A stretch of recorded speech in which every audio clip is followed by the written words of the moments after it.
Welcome to Go Sleepy, a realm where night becomes legend, and every whisper of darkness carries the echo of ancient stories. Here, kingdoms rise and fall in the shadows, dragons awaken in forgotten skies, and myths breathe again beneath the hush of midnight. This is not just a channel. It is a gateway to dreams, a sanctuary for wandering minds, restless hearts, and souls seeking escape from the noise of the waking world. So close your eyes, let the world outside fade, and step with me into a land where fire meets fate, and every tale guides you deeper into the calm of night. This is Go Sleepy, where stories burn bright before gently carrying you into sleep. Before the Targaryens, before the Valyrian freehold, before kings and crowns and thrones, there was only the world as it once was, raw, violent, and alive with fire. The earliest ages of the earth were times of chaos. Mountains were not yet old, oceans had not settled in their basins, and the very air trembled with heat. The land cracked open under the weight of its own fury. Volcanoes rose and fell within centuries. Rivers of molten stone carved canyons that glowed red for years at a time. In that age of fire, something ancient stirred beneath the world. The first flameborn, deep under the crust, where men could not imagine life, a species of molten serpent slithered through glowing tunnels. Later Meisters would call them fireworms, though that name barely captured their terror. They were creatures made of living flame, feeding on magma, sheathed in stone-hard skin that pulsed like embers. There were no wings, no legs, no breath of fire, just pure heat living inside a serpentine shell. But over thousands of years, the fireworms changed. They climbed higher, toward cooler stone, toward the thin barrier between molten fire and open sky. With every century, the world pushed them upward. Earthquakes opened new paths, eruptions forced them into new tunnels, and the fireworms entered a realm where survival demanded evolution. Some died instantly, some adapted, and some transformed. They developed harder scales, limbs for climbing, lungs to breathe thin volcanic air, and finally, after untold ages, vast wings of bone, sinew, and leathery membrane. The first dragons clawed their way into daylight. When they burst from the volcanic mouths of the 14 flames for the first time, the world trembled as if dragons were not animals, but destiny. Their cries shook the air like horns announcing a new era. Their wings cast shadows larger than any beast before them. And their fire, hotter than the sunlit surface of the sea, turned stone to glass. The fireworms were forgotten. The dragons had risen. The 14 flames, the mother of monsters. The region that birthed dragons became the home of the Valyrian people. It was a ring of volcanic mountains unlike any on Earth. 14 massive peaks that roared with endless fire, smoke, and molten stone.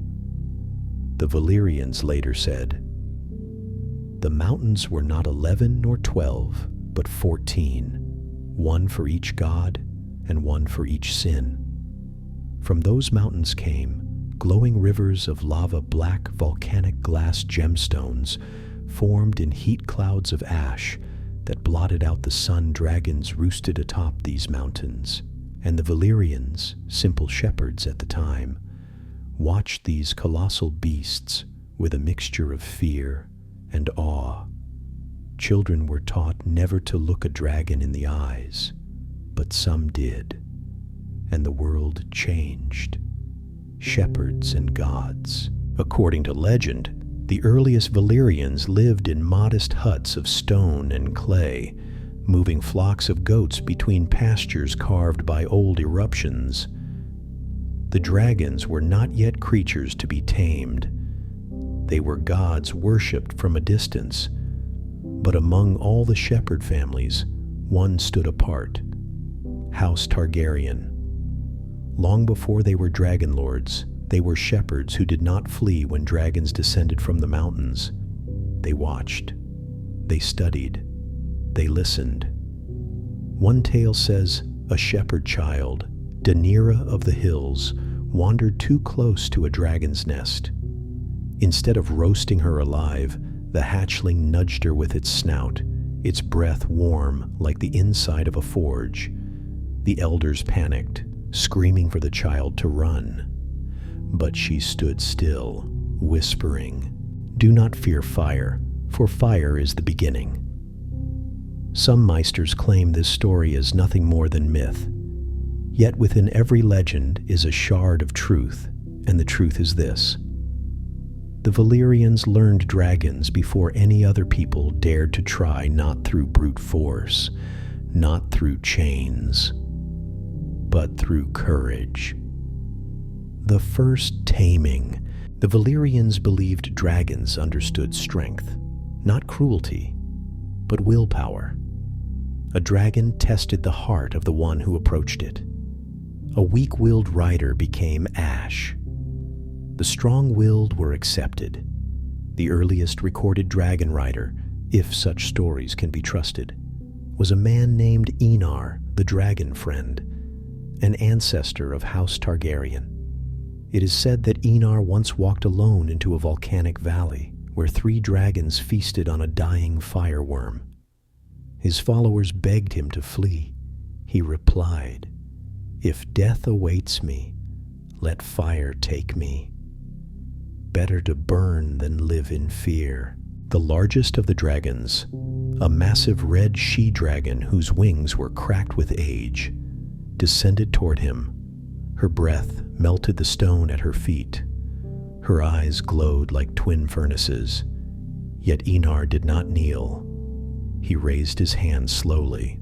The dragon sniffed him, then bowed her gigantic head, touching her snout gently to his palm. Behind him, one of his followers whispered, "The gods have blessed him." Another replied, "No, fire has chosen him." And with that moment, the age of dragon lords began, from shepherds to sorcerers. Once dragons were tamed, the Valyrians rose with frightening speed. They studied the beasts, recorded their habits, bred them for strength, speed, and fire temperature. Dragons became weapon symbols of power, tools of architecture, instruments of magic. Where a Valyrian city rose, dragonfire shaped it. Bridges melted into shape. Walls fused into black glass. Towers spiraled upward as if sculpted by the gods. The Valyrians had discovered firecraft, the magical manipulation of flame, and used dragons to perfect it. Within centuries, the shepherds became the most feared civilization on Earth. Their empire spread across continents. Their language became one of nobility and power, and atop their thrones sat riders with hair like pale silver and eyes like lilac flame. Men called them the Dragon Lords. The Dragon Lords speak. Though the earliest Dragon Lord tales survive only in fragments, one dialogue is preserved in the ruins of Velos, carved into black stone. It is said to be the words between Enar the dragon friend and his dragon Vermithrax, though dragons did not speak. This was believed to be Enar interpreting her will. Still, the inscription reads, "Enar, you choose me, Ancient One. Why? Vermithrax, because your heart does not tremble, because you walk toward fire while others flee, because you understand, flame fears nothing. Enar, and what must I give you in return? Vermithrax, my freedom, my sky, my hunger. You do not own a dragon. You ride only because I allow it. Whether myth or truth, one rule became eternal among Valyrian riders. A dragon is not a horse, nor a hound. A dragon is a partner to death itself. The blood of the dragon. As Valyria grew, their dragons multiplied. Records, scratched into obsidian tablets, indicate over 300 dragons existed at the height of the freehold. The Valyrians bred them like kings bred noble houses. Each dragon had a lineage, a temperament, a fire color, a preferred rider, a distinct cry. Some bloodlines were gentle, like the ancestors of Silverwing. Some were vicious, like those of the cannibal. Some were intelligent, almost disturbingly so. But none were more feared than those descended from Balerion, the firstborn, a shadow-black titan whose wingspan rivaled the mountains of the 14 Flames.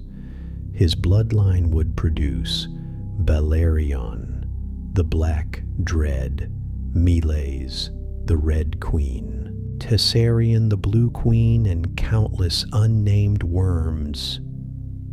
These dragons did not simply breathe flame, they breathed destruction, and the world would one day learn their names in terror. The first expansion. With dragons beneath them, Valyrian riders conquered whole kingdoms in a single day. Armies burned, castles melted, cities surrendered before the sky even darkened with wings. The Valyrian freehold spread like wildfire, but with power came arrogance, and arrogance led to destiny. A destiny Daenerys the Dreamer foresaw in a vision that would change everything. The Valyrian freehold did not rise in a single generation. It grew like a great wildfire, starting with a spark, spreading across hills, then mountains, then continents. By the time the rest of the world understood what was happening, it was too late. Valyria had already become unstoppable, but even the strongest flame casts a shadow. And behind the glory of dragons lay the seeds of a catastrophe no one could escape.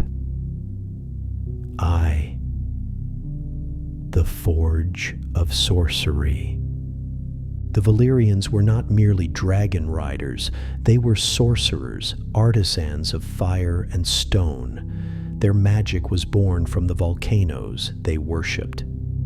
The 14 Flames were more than mountains. They were wells of power. Some peaks belched smoke constantly. Others rumbled with ancient voices.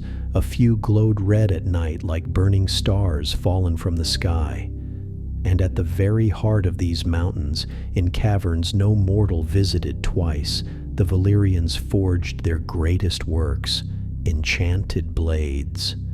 Valyrian steel towers fused from melted rock roads carved by dragonfire glass gardens that glimmered like frozen rainbows.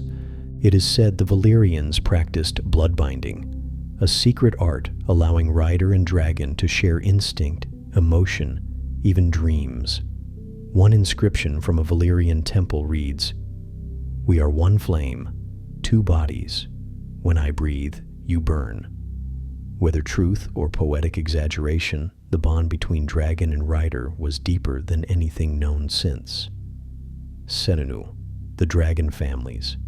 As the freehold expanded, 33 dragon lord families ruled Valyria. Each family claimed a distinct line of dragons, bred for power, temperament, and skill. House Baleris, known for wild, aggressive dragons with dark red scales. House Be'lakor, breeders of swift flyers used for long-distance reconnaissance. House Eularis, riders of green-scaled dragons with acidic fire. House Targaryen, a minor house by Valyrian standards, but blessed with prophetic blood. The Targaryens were considered eccentric.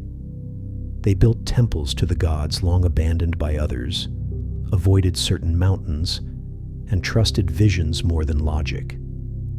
Other dragon lords mocked them, but prophecy has a way of choosing the ignored. 3. Daenerys the Dreamer. The most powerful of the Targaryen visionaries was a young girl named Daenerys, later called Daenerys the Dreamer. She rarely slept through the night. Dreams consumed her, dreams of fire, screams, collapsing towers, and a red cloud swallowing the sky. When Daenerys turned 12, her visions sharpened. She described the destruction of the Freehold with terrifying clarity. "Father, the mountains will explode, the sky will burn, the cities will fall, all Valyria will be ash." Her father, Aegon Targaryen, listened. He was mocked at council meetings for believing the child's nightmares. Other dragon lords said, "The Targaryens chase shadows. They fear ghosts. Dragons choose strength, not superstition." But Daenerys insisted her dream was true. One night, she collapsed screaming, her hair soaked in sweat, her hands clutching invisible flame. She whispered, "Leave now. Leave before the mountains wake." Aegon did something no Valyrian lord had ever done. He obeyed a child. 4. The Flight from Valyria. Aegon gathered his family, wealth, scrolls, knowledge, and, most importantly, 5 dragons. These dragons, though not the largest in the Freehold, were strong-blooded and fiercely loyal. The 5 were said to be Balerion, a young but monstrously growing black dragon Meraxes, silver-white with molten eyes, Vhagar, bronze and bell-voiced, and 2 lesser dragons whose names were lost to time. Aegon sold his estates, his lavish mansions, his rights to Valyrian flamecraft. The rest of Valyria watched with laughter as the Targaryens flew west across the smoking sea, toward a barren rock rising from the waves. That rock would one day be the birthplace of both kings and conquerors, Dragonstone. When they landed on that volcanic island, Daenerys exhaled in relief. "We are safe," she whispered. Her father asked, "Safe from what?" Daenerys replied, "From the end of the world." The Valyrian dragon lords mocked them for decades, until the day their cities cracked open. V. The Doom of Valyria. There are no eyewitnesses, no survivors, only echoes of a day that ended. A superpower meisters disagree on details, but all agree the event was apocalyptic. On a single morning, without warning, all the 14 flames erupted at once. Volcanoes split in half. Lava surged upward in pillars as tall as mountains. The sky turned black with smoke and glass. Earthquakes swallowed entire neighborhoods. Rivers boiled. The ocean itself caught fire. Dragons screamed, thousands of them in agony. Some tried to fly. Some crashed into molten stone. Some never made it out of their caverns.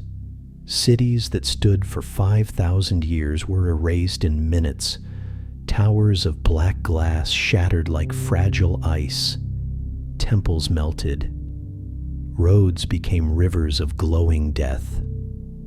The Valyrians, masters of dragons, masters of fire, were burned by the very element they worshipped. Many believe magic itself died screaming that day. The only Valyrians to escape the doom were those living in distant colonies, tiny outposts around the world, and one family on Dragonstone.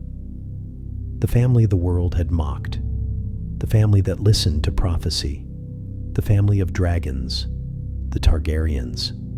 6. The 5 survivors. The doom nearly wiped dragons from existence. Only a handful survived, mostly young, half-grown or injured beasts belonging to Valyria's distant colonies. But the strongest survivors were the ones carried across the sea by House Targaryen. On Dragonstone, in deep volcanic tunnels beneath the castle, the 5 dragons grew older, larger, and more powerful. Balerion, the darkest, the most fearsome, destined to become the Black Dread Vhagar. Smaller than Balerion, but unmatched in endurance. Meraxes, a she-dragon of great wingspan and deadly precision. The 2 lost dragons. Their names vanished from records. Some say they died young. Others believe they laid eggs that never hatched until centuries later. But all were marked by something terrible. They carried the doom inside them. Their scales bore scars from Valyria's last screams. Their eyes reflected the flames of their birthplace. One Dragonstone rider once whispered, "These dragons are not beasts. They are survivors of death itself." 7. Aegon's first bond with Balerion. Years passed. Enar died. Daenerys grew old and quiet. Dragonstone remained a lonely stronghold, forgotten by the world. But the dragons waited. They grew. They watched. And then one day, a boy named Aegon, tall and solemn, walked beneath the wing of the great black dragon Balerion. He was not yet the Conqueror. He was simply Aegon Targaryen, the boy who feared nothing, not even the oldest living creature in the world. His sister Visenya shouted from the cliffs, "Aegon, that one will eat you." Aegon didn't answer. He approached Balerion slowly, the air vibrating with the heat of the dragon's breath. The giant beast lowered its head, the earth shaking beneath its weight. Aegon placed his hand upon Balerion's snout. For a moment, the world went silent. Then Balerion released a low rumble, a sound like distant thunder. Visenya whispered, "He accepts you." And Aegon replied quietly, "No, he tests me." It was the beginning of a bond that would reshape Westeros, a bond that would forge an empire. But dragons cannot fly without purpose, and Aegon had not yet chosen his. That story would come later, in Chapter 2. Here, at the end of the first chapter, one truth was now written in stone. Valyria had fallen, the dragons had survived, and fire was preparing to fly west. The doom had erased the greatest empire the world had ever seen. But on the smoking shores of Dragonstone, something new was forming, something smaller, sharper, forged not in the heart of the 14 flames, but in exile, quiet and patient. The Targaryens were the last dragon lords, the last keepers of Valyrian fire, the last family bound to dragons by blood and destiny. Enar Targaryen had saved them with prophecy. Daenerys the Dreamer had warned them with visions. But now their survival depended on something else.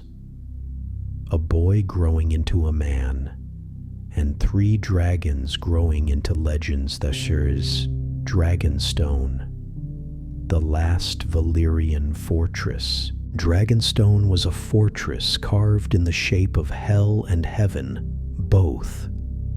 A citadel that resembled dragon wings, jaws, and claws, carved from the volcanic rock by Valyrian artisans centuries before the doom. Its towers twisted toward the sky like petrified flame. Its great hall was shaped like a dragon's ribcage. Its throne, a grotesque mass of fused black stone, was said to have been sculpted by dragonfire. The island rumbled with volcanic heat. At night, steam hissed from the rocky slopes like ghosts whispering in ancient tongues. Dragons slept in the caverns beneath the mountain, where the heat kept their blood awake and their bones strong. And in those same tunnels walked 3 siblings, Aegon Targaryen, Visenya Targaryen, Rhaenys Targaryen, the future conquerors. But they did not yet know the destiny waiting across the sea too. The three dragons below the fortress, deep inside the volcanic belly of Dragonstone, lived the most powerful weapons the world had not yet seen. Balerion the Black Dread, massive, ancient, born in the last century of Valyria. His wings were wide enough to swallow the sun. His shadow could make warriors forget their gods, Vhagar. The Bronze Fury Younger, smaller than Balerion, but fierce and relentless. Her fire burned hotter than the forges of Dragonstone Meraxes. The Silver-White Queen, graceful and deadly, with eyes that glowed like molten silver. Each dragon had chosen a rider. Balerion chose Aegon Vhagar, chose Viserion Meraxes, chose Rhaenys. Together, they were the last echo of the Dragon Lords of Valyria. 3. The Bonding Ritual. Aegon's first true bonding with Balerion took place on a storm-heavy night when the wind clawed at the island and the sea raged against the rocks. He walked into the cave where the great dragon slept, heat shimmering around the beast like a living aura. Flames pulsed faintly inside Balerion's throat. With each breath, Visenya watched from the shadows, hand on her sword. Rhaenys stood farther back, whispering encouragements he could not hear over the wind. Aegon approached the dragon slowly. Balerion's eyes snapped open, two pools of molten gold. The air trembled. Aegon spoke softly. "I am Aegon of House Targaryen. I am blood of the dragon. Will you fly with me?" Balerion lifted his head, towering above him like a mountain waking from sleep. A low growl shook dust from the cavern ceiling. Then Balerion inhaled. A roar thundered out, so loud the sea answered with crashing waves. Visenya shouted, "Aegon, step back!"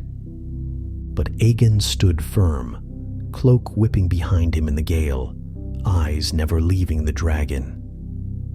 When Balerion finally quieted, he lowered his head until his snout hovered inches from Aegon's chest. Fire glowed behind his teeth. Aegon raised his hand. His palm touched the hot, scarred scales. Balerion rumbled, softly this time. Aegon whispered, "We ride at dawn."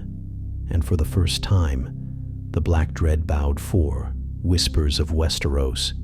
For years, Dragonstone watched Westeros from afar. Across the narrow sea lay 7 kingdoms, the north under the Starks, the Iron Islands ruled by the Greyjoys, the Vale ruled by House Arryn, the Riverlands under the Hoars, the Westerlands ruled by Lannisters, the Reach under the Gardener Kings, Dorne under the Martells.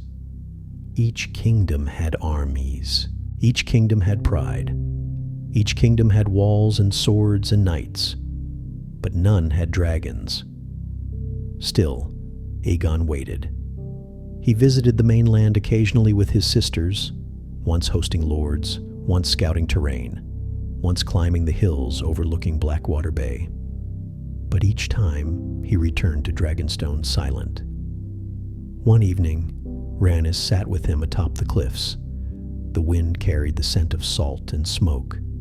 She asked, "Do you see something across the sea?" Aegon replied, "I see a land divided, not 7 kingdoms, 7 quarrels, 7 wounds that will never heal. They fight each other while the world changes around them." Rhaenys smiled softly. "You always speak like a conqueror." Aegon shook his head. "No, like a man who sees what must be done." Visenya joined them, Vhagar's growling breaths echoing behind her. "And what must be done?" she asked. Aegon answered, "Unification, under dragonfire." The sisters exchanged a glance. The world shifted, destiny stirred, and the dragons felt it. The painted table. If the conquest had a birthplace, it was inside a single chamber, a long windowless room where Aegon commissioned something the world had never seen before. A giant wooden table, so large it filled the chamber from one end to the other, carved and painted to represent all of Westeros.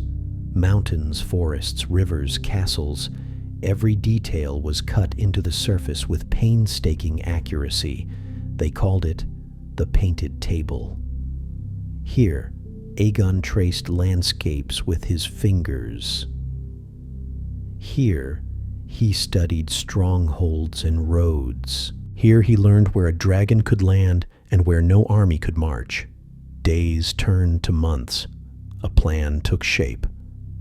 One night, as the table glowed in torchlight, Aegon spoke. The kingdoms fight each other. Each claims dominion. Each claims the right to rule. But they are divided. Dragons are not. Fire is not. The world needs one ruler. Visenya replied, "And you believe it should be you." Aegon looked at her without blinking. "I believe it must be me." Rhaenys placed her hand on the table, over the reach. "Will the lords kneel?" Aegon shook his head. "Some will. Most won't. But dragons do not ask permission." Outside, the earth trembled, Balerion shifting in his sleep. It was time. 6. The call of Alaric's storm. The final push toward conquest came from an unexpected spark. A messenger from the Stormlands arrived at Dragonstone, drenched from rain, trembling with exhaustion. He presented a sealed letter from Lord Argilac Durrandon, the Storm King. Argilac offered Aegon lands, titles, and marriage alliances. Anything to prevent the Ironborn from sweeping into his territory. But Aegon refused. In his rejection letter, he wrote only one sentence: "There are no kings in Westeros but those who bend the knee." Lord Argilac responded with fury. He insulted Aegon. He insulted House Targaryen. He insulted Visenya and Rhaenys by name. Visenya wanted Argilac's head on a spike. Rhaenys laughed and said, "He fears us good. Let him tremble." Aegon looked out toward the horizon, toward a land waiting for fire. Then he spoke the words that began an era.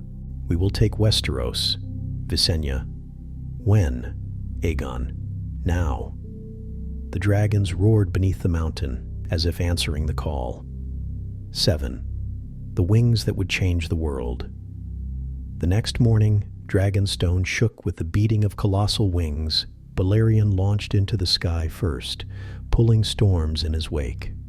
Vhagar burst upward like a bronze comet. Meraxes soared with a silver cry. They circled above the island, 3 titans of fire and fury, casting shadows that fell across the sea like omens. Below them stood Aegon, Visenya, and Rhaenys, 3 siblings whose names would be etched into history like scars. Aegon whispered, "Fire is ours. The sky is ours. The world will remember this day." Rhaenys smiled. "Then let us begin." Visenya drew her sword. "Westeros will bow." And Aegon finished. Or burn. The dragons screamed as one. And the conquest began. The winds over Dragonstone howled with purpose as the Targaryens prepared for the greatest gamble in the history of the known world. The conquest was no longer a dream, no longer a whisper spoken over maps. Now it was a living thing, with wings and flame and a heartbeat in every tremor of the earth. Balerion, Vhagar, and Meraxes were restless. They sensed what was coming. Dragons always sense war before men do. The last council before the storm. Aegon gathered his closest advisors in the painted table chamber. The massive model of Westeros glowed beneath the torchlight, every mountain ridge and valley carved in painstaking detail. Around him stood Visenya, stern as iron Rhaenys, curious-eyed and smiling softly. Orys Baratheon, Aegon's sworn brother, Maester Harlan, keeper of Dragonstone's histories. They faced the table like generals before an altar. Aegon placed his hand over the mouth of Blackwater Bay. "We land here," he declared. Visenya nodded. Rhaenys traced her finger along the coast. Orys Baratheon frowned. "You choose a swamp and fishing villages, not a fortress? Why?" Aegon answered calmly, "Because no lord claims it. A king must begin where no pride is wounded." Visenya smirked. "And because it is close to every kingdom and far from none." Rhaenys leaned closer over the painted table. "From this bay, we can strike north to the Vale, west to the Riverlands, south to the Reach. And King's Landing lies waiting in the center." Maester Harlan cleared his throat. "My prince, no Targaryen has set foot in those lands since before the Doom. The Seven Kingdoms will not welcome you." Aegon spoke without looking away from the map. "I do not seek welcome, Maester. I seek unity." Visenya placed her sword, Dark Sister, on the table. Unity through conquest. Rhaenys tapped the table with her fingertip. Unity through dragons. 2. Aegon's declaration. The day before they set sail, Aegon walked alone to the cliffs overlooking the narrow sea. A storm gathered overhead, clouds swirling like the breath of ancient gods. Balerion landed behind him, the impact rumbling through the rock. Aegon turned to the dragon, eyes reflecting the beast's glowing fire. "We will change this world, old friend, not for glory, nor for vanity, but because it must be changed." Balerion exhaled a deep rumble, almost a reply. Then Aegon proclaimed words carried by the storm. "I claim Westeros, not by bloodline, not by inheritance, by fire." Lightning split the sky in answer. The conquest had a voice now, and a will. 3. The invasion fleet Dragonstone had only a modest fleet, barely 50 ships. Some were merchant vessels, some fishing boats reinforced with iron, and a handful were warcogs. But behind them flew the true army, 3 dragons whose wings could stir tempests. Rhaenys led the vanguard on Meraxes, soaring ahead to scout. Visenya flew on Vhagar, patrolling the skies like a bronze thunderbolt. Aegon, mounted on Balerion, flew behind the fleet, his dragon casting a shadow so vast it covered 10 ships at once. Sailors looked up with terror and awe. One whispered, "We sail under a living storm." Another replied, "No, under a new king." 4. The landing at the mouth of Blackwater Bay. On the 4th morning, they saw the coast-wide marshlands, sparse forests, a long shoreline curving into a calm inlet. Smoke rose from fishermen's huts, their simple lives unaware that history was descending upon them. Aegon landed first. Balerion's wings lashed the sand, sending ripples across the shore. Vhagar and Meraxes landed moments later, their arrival scattering birds into the sky in frantic spirals. Aegon stepped onto the sand. This was the first step of the conquest. Rhaenys breathed deeply. "It smells like salt, mud, and destiny." Visenya replied, "Destiny smells like horses and blood. This is peace. It won't last." Rhaenys grinned. "That's why we brought dragons." Aegon raised a black and red standard, the banner of House Targaryen, 3-headed dragon, black on red, fire made flesh. He said, "Here we plant our house. Here begins our rule." The land would later be known as King's Landing, but that day it was simply the shore that accepted Fire V. The local lords' respond words spread faster than ravens. Strange sails spotted, dragons sighted, Targaryens landing with steel and fire. The local lords, minor houses sworn to various crowns reacted in panic. From Crackclaw Point came riders warning their chiefs. From Rosby and Stokeworth came mustering men. From the Riverlands came whispers of fear. But the response that mattered most came from the Stormlands. Argilac Durrandon, the Storm King, was furious. He had already insulted Aegon's offer of alliance. Now he saw Aegon's landing as an invasion, an act of open war. He ordered his bannermen to march at once. His daughter, Argella, begged him to reconsider. "Father, the man commands dragons." Argilac roared. "Then we shall break his dragons," Argella whispered. "No army ever has." But Argilac was the last Storm King, proud, stubborn, doomed. War was coming. 6. Rainhouse and Aegon's first reaction. A small holdfast near the coast, Rainhouse, sent envoys to Aegon's camp. The lord, weary-eyed and terrified, bowed so low his forehead touched the ground. "Lord Aegon, we mean no offense. We have no quarrel with you. We only serve the Storm King. What do you ask of us?" Aegon replied calmly, "I ask only what every man in Westeros must choose, obedience or open defiance." The envoy trembled. "If we bend the knee, what becomes of us?" Aegon stepped close, voice steady. "You keep your lands, your titles, your people. I only take your loyalty." The envoy nodded, tears of relief shining. Visenya murmured to Aegon afterward, "Mercy now may save blood later." Rhaenys added playfully, "And mercy now means gossip later, loyal gossip." Aegon smiled. "Fear builds walls, respect builds kingdoms." 7. The First Battle Fire.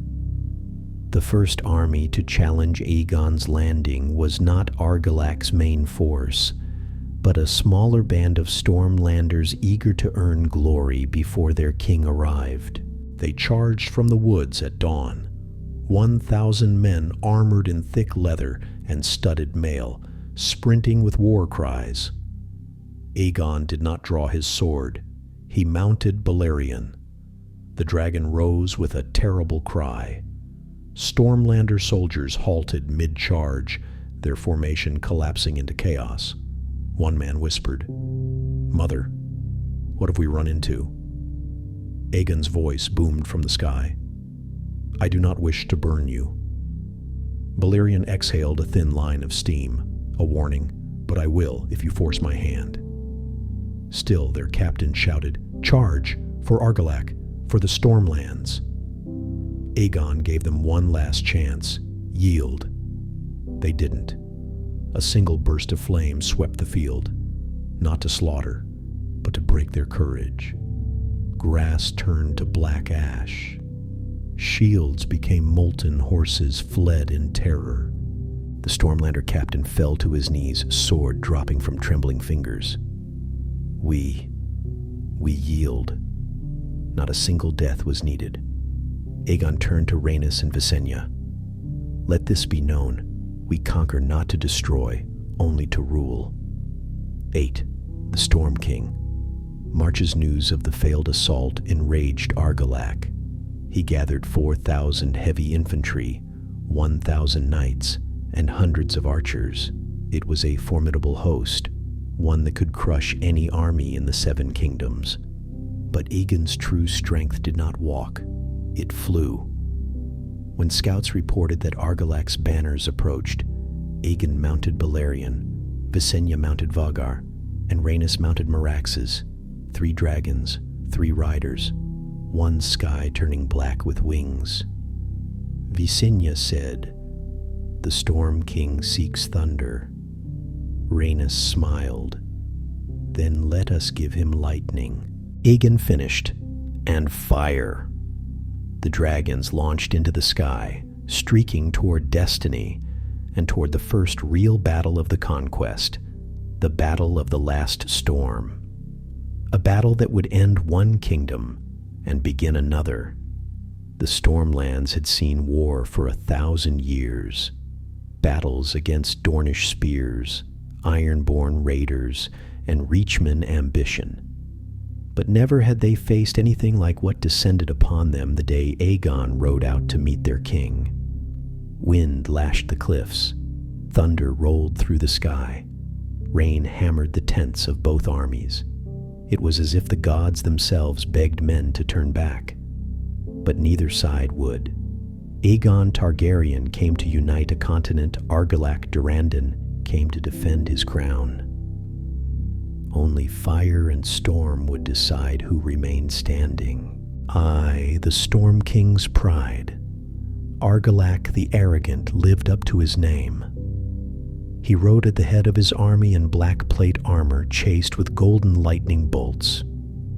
His warhorse was massive, bred for crushing lines of infantry.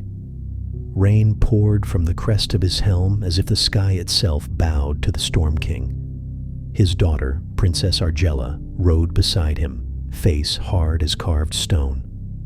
Argella, "Father, turn back. Dragons cannot be fought with iron." Argilac, "I am the storm.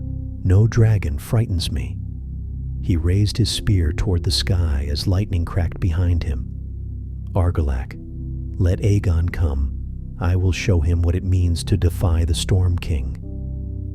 But the storm was not on his side today. 2.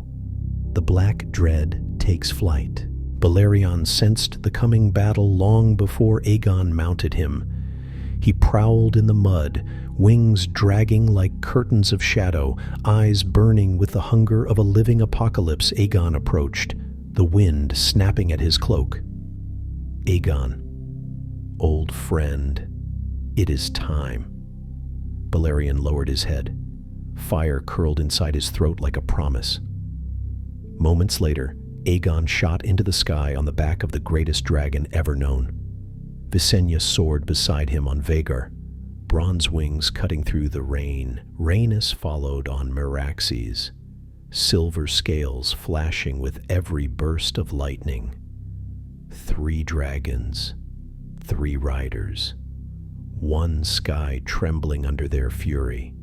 3rd, the last storm begins. Argilac's battle lines stretched across a ridge of wet earth and thorny scrub.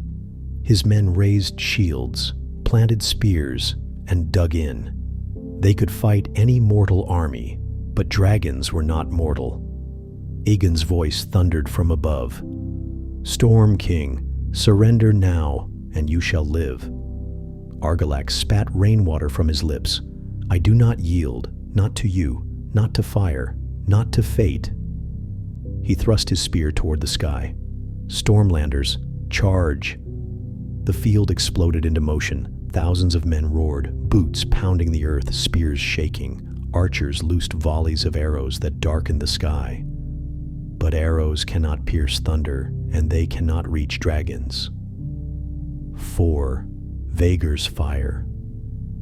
Visenya dove first. Vhagar let out a shriek so powerful men dropped their weapons just to cover their ears. A wave of bronze-gold fire erupted downward. Wet grass sizzled into steam.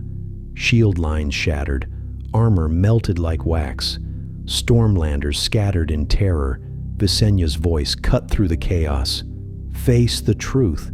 Dragons rule the sky." V. Meraxes strikes Rhaenys dove next. Meraxes flew so low her wingtips sliced through the tops of pines like a scythe. She unleashed a torrent of white-hot flame that traced across the battlefield in a burning arc, driving men into screaming retreat. Rhaenys called down, "Yield while you still have breath." Her voice was soft, almost mournful. She loved flying. She did not love killing. 6. The Storm King's last charge. Despite the devastation around him, Argilac refused to fall back. Argilac, "I am the Durrandon. I do not flee." He gathered 200 knights, his last elite guard, and charged up the ridge toward the dragons. His daughters shouted for him to stop. He didn't. Lightning struck behind him, as if the sky saluted its king one final time. Argilac saw Aegon descending upon Balerion, a creature so large it seemed carved from night itself. Argilac screamed, "Come down and face me, coward." Aegon's calm reply drifted through the rain. "I do not fear you, Argilac, but your fight is already lost." Argilac hurled his spear. It shattered harmlessly against Balerion's chest. The Black Dread roared, a sound like 1,000 thunderclaps collapsing into one. Flame erupted downward, engulfing the king's front line. The rain turned to steam. The mud turned to boiling tar. Argilac's horse reared and fell. Argilac Durrandon, the last Storm King, died beneath a black sky lit by dragon fire. 7. Argella Stormborn. When word reached Storm's End that Argilac had fallen, chaos erupted. Princess Argella locked herself in her solar and refused counsel. Hours later, she emerged in full armor, soaked with rain, streaked with grief, and burning with fury. She declared, "I am Argella Stormborn. I will not bend. I will not be owned." She gathered the garrison and swore to hold Storm's End to the last breath. But her men were not of her spirit. They had seen what dragons could do. In the dark of night, they opened the gates and surrendered Argella, bound and furious, to Aegon's army. Some expected Aegon to humiliate her. Some expected her execution. Instead, Aegon freed her hands. He placed a cloak of crimson and black around her shoulders. "Aegon, your father fought bravely. You deserve honor, not chains. Argella, I am the last of my line. Will you take my name from me?" Aegon, "No, but you will serve House Targaryen if you wish." Argella, "I will serve if my father's lands are not stolen." Aegon nodded. "They will belong to a man who fought beside me as a brother." He turned to Orys Baratheon. "Rise, Lord of Storm's End." Argella's expression softened. Storm's End had a new lord, and the Stormlands had bent the knee. 8. The Black Dread's legacy begins. With the Stormlands subdued, Aegon turned his gaze westward. From the Dragon Pit cavern, Balerion crawled into the morning sun, his black scales steaming from the rain that hissed off them. Aegon approached him quietly. The dragon lowered his massive head. Aegon whispered, "We have taken one kingdom. There are 6 more." Balerion let out a gentle rumble, a sound that felt like the heartbeat of a dying star. For the first time, Aegon felt the weight of destiny settling on his shoulders. He was not conquering for himself. He was conquering for the world, a world that needed dragons, a world that needed unity, a world that needed a king who rode fire. 9. Aegon is crowned. When Aegon returned to the mouth of Blackwater Bay, the small folk had gathered, those who had survived the early battles, those who had seen dragons in the sky. They bowed. They whispered his name. The Sept of the Seven was far away. Old Valyrian temples stood in ruins. But a king needed a coronation. So Visenya took the hilt of Dark Sister and touched it to Aegon's shoulder. Rhaenys placed a crown of beaten black iron on his brow. Orys Baratheon proclaimed, "Aegon of House Targaryen, first of his name, King of the Andals, the Rhoynar and the First Men, Lord of the 7 Kingdoms, Protector of the Realm." Aegon raised Blackfire. The crowd roared. Balerion answered with a burst of flame that lit the sky in gold and red. A new era had begun. X, the sky of conquest. That night, Aegon stood atop the highest rock overlooking the bay. Visenya and Rhaenys joined him, cloaks whipping behind them in the sea wind. Visenya spoke first. "1 kingdom submits, 6 remain." Rhaenys smirked. "I wonder which lord will try their luck next." Aegon looked westward. It does not matter. He turned toward the sky where 3 dragons circled, black, bronze, and silver, like 3 stars born from fire. We have begun something no storm can stop. The world will burn and be remade. Visenya nodded. Rhaenys smiled, and Aegon said the words the realm would one day carve into stone. Dragons have come to Westeros. Dragons that would change everything forever. Long after Aegon forged his kingdom in dragonfire, long after Balerion's shadow fell across Old Town, Harrenhal, and Blackwater Bay, the Targaryen dynasty grew into something vast and powerful, an empire of silver-haired rulers, great keeps, dragon seeds, and the living flame of the sky. But fire does not sleep. Fire does not forgive. And the blood of dragons is both a blessing and a curse. What began as a family united under Aegon's flame slowly turned into a family divided by ambition, prophecy, pride, and destiny. And when dragons fight dragons, the world burns. The Age of 70 Dragons. In the century following Aegon the Conqueror, the Targaryen dynasty flourished. Castles rose, roads were carved, fleets multiplied. Meisters recorded histories with ink still warm from the quills of ravens. But the most astonishing growth was not in armies or silver or grain. It was in dragons. Dragonstone and the Dragon Pit in King's Landing became sanctuaries for fire-made flesh. With the bloodlines of Balerion, Vhagar, Meraxes, and later Vermithor and Silverwing, dragons thrived like never before. By the rule of Viserys, the first Targaryen, the king whose reign marked the calm before the storm, more than 20 dragons lived in the realm, some fully grown, some half-grown, some young and wild, some newly hatched, and several wild dragons lived unclaimed in the caverns and cliffs of Dragonstone, creatures older than kingdoms, answering to no one. The Maesters called this period the Age of 70 Dragons. They exaggerated, but the message was truth. Dragons ruled the skies like a constellation of living stars. The Targaryen dynasty seemed stronger than ever, and that was why it fell. 2. Viserys I, the king who loved peace. King Viserys, the first Targaryen, was a gentle ruler. Too gentle, some say. He preferred feasts to fields of battle, tournaments to wars, the warmth of his family to the cold steel of armies he inherited Balerion.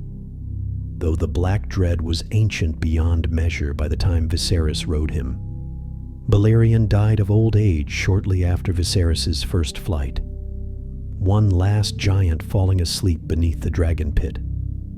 Viserys wept over him. He often said, "If the gods gave dragons to men, they never meant us to master them." But the Targaryens did not share his humility. In the shadows of peace, ambition sharpens like a hidden blade. 3. 2 heirs, 1 throne.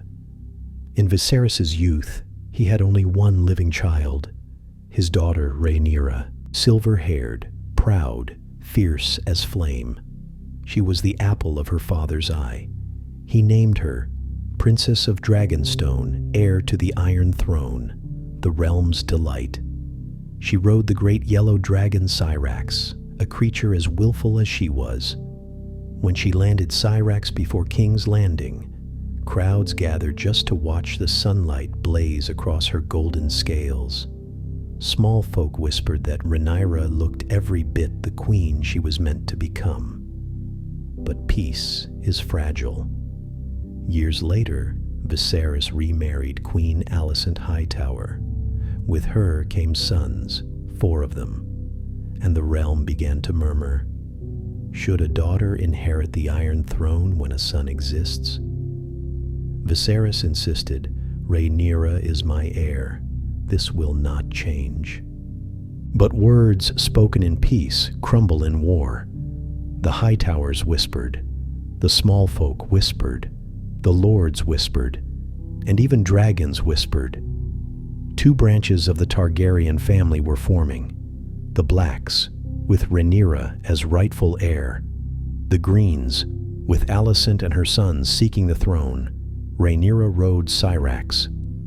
Alicent's son Aemond would one day ride Vhagar, the oldest and most terrible dragon since Balerion's death. The stakes were no longer political. They were apocalyptic. 4. The Dragons of the Blacks. Rhaenyra's side held some of the strongest dragons in the realm. Syrax Golden, proud, fiercely loyal to Rhaenyra, a queen's dragon. Caraxes, the Bloodworm, ridden by Prince Daemon Targaryen, Rhaenyra's uncle, lover, and husband. Long, serpentine, red as fresh blood. Caraxes did not fight, Caraxes destroyed. Meleys, the Red Queen, ridden by Princess Rhaenys Targaryen. Scarlet scales, unmatched speed, a dragon said to fly like lightning across the sky. Vermax, Arax, Tyraxes, the dragons of Rhaenyra's sons, young, fast, growing in strength. Moondancer, a small, swift she-dragon with pale green wings, and more besides. The Blacks had numbers. They had youth. They had passion. But the Greens had something far older and far more terrifying. The dragons of the Greens. The Greens' greatest strength came from the oldest and most battle-hardened dragon alive, Vhagar, the Bronze Fury, ridden first by Viserion Targaryen, Aegon the Conqueror's sister wife. Vhagar had burned armies, melted castles, and survived more battles than any living creature. Now she was ridden by Prince Aemond One-Eye, a young man whose rage burned hotter than dragonfire. Aemond adored Vhagar. Some say he loved her more than any human being. Others feared she had chosen him for his cruelty. Sunfire, ridden by King Aegon II Hightower Targaryen. A golden dragon, radiant and deadly, with fire so bright it gleamed white dreamfire, a she-dragon of sky-blue flame. Some believed her eggs produced Daenerys Targaryen's future dragons, though the truth is lost to ash. Viserion, the Blue Queen sapphire scaled, sleek, graceful, ridden by the young Prince Daeron. Vermithor, the Bronze Fury's counterpart, a massive ancient beast who once carried King Jaehaerys I. Though riderless in the early dance, Vermithor was a weapon waiting to be claimed the Greens had. Old dragons, huge dragons, battle-tested dragons. And this meant something profound. The dance would not be a fair fight. It would be a massacre. 6. The Spark. The dance began not with an army, not with a betrayal, but with the death of a king. King Viserys I died quietly in his sleep. His last words, delirious, confused, and whispered to the wrong queen, were mistaken as a change of succession. Alicent and her father Otto Hightower seized the moment they locked Rhaenyra's supporters away. They crowned Aegon II with Sunfire roaring behind him. They proclaimed Rhaenyra a traitor. When Rhaenyra learned of it, she was in labor with her daughter, Visenya. The rage in her was volcanic. Her daughter was stillborn that night, born during the darkest betrayal in the history of the realm. Rhaenyra screamed into the night sky, "That crown is mine!" Syrax roared so loudly that Dragonstone shook. The dance of the dragons had begun. 7. Dragons are the language of war. Once the dance started, armies were insignificant. Castles were meaningless. Walls were laughable. The true war was decided by wings, by flame, by shadows on the clouds. Aemon flew Vhagar across the Crown Lands. Villages burned in his wake. Daemon flew Caraxes over the Trident. His enemies scattered like ants beneath fire. Rhaenyra flew Syrax over Dragonstone. The skies shook with her fury. Visenya was long dead, but her dragon Vhagar lived on. Older now, but still colossal, still lethal. Every dragon chose a side. Every dragon chose a rider. Every dragon chose a destiny. And soon blood would fall from the sky like rain. 8. A meeting in the dark. Shortly after the Greens crowned Aegon II, a secret meeting took place in a volcanic cave on Dragonstone. Daemon stood alone, waiting. Caraxes curled behind him, flame leaking from its nostrils.